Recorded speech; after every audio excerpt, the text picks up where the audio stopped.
Assalamualaikum warahmatullahi wabarakatuh. Hari ini kita akan belajar tentang interaksi sosial.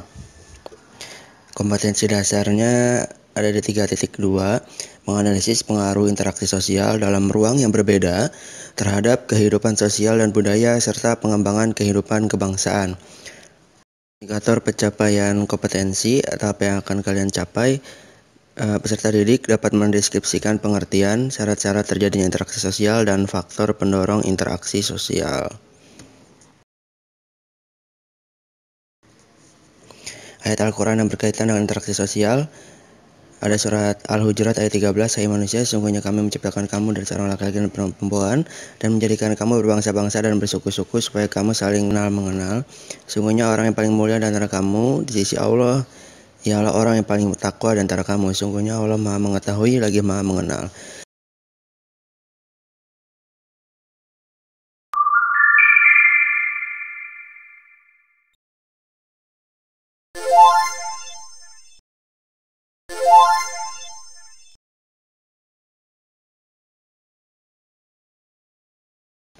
Pengertian interaksi sosial.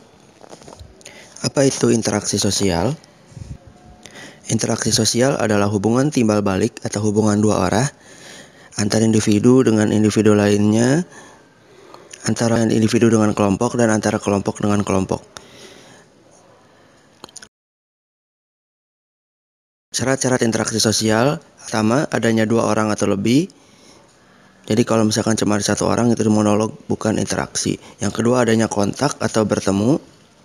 Kontak dibagi dua, ada secara langsung, contohnya bertemu langsung dengan orang yang ingin dituju. Yang kedua, tidak langsung.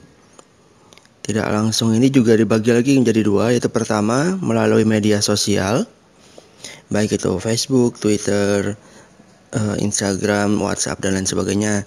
Dan ada juga menggunakan orang ketiga, contohnya guru menitipkan pesan untuk Adi yang tidak masuk sekolah pada Andi. Nah, kemudian syarat yang ketiga adanya komunikasi, baik itu verbal maupun non-verbal.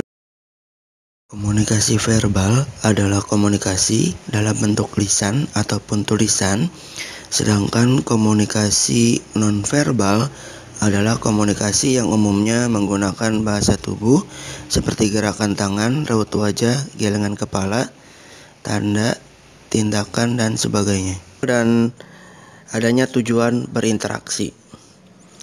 Dasar proses interaksi sosial atau faktor pendorong interaksi sosial ada beberapa faktor, diantaranya pertama imitasi, kedua identifikasi, yang ketiga sugesti, yang keempat motivasi, kemudian yang kelima simpati, dan yang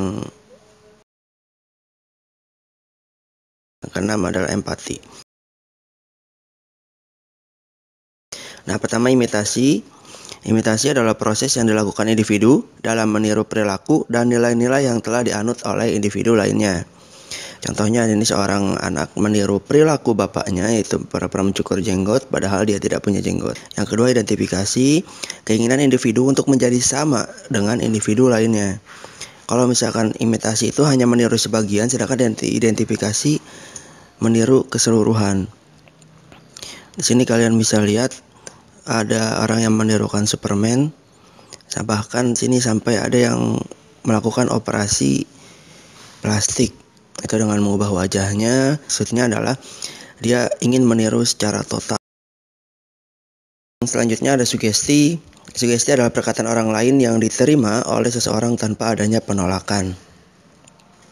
Nah, contohnya ketika ada yang mengatakan bahwa kamu jelek, dan ketika kamu percaya itu, maka kamu akan merasa jelek.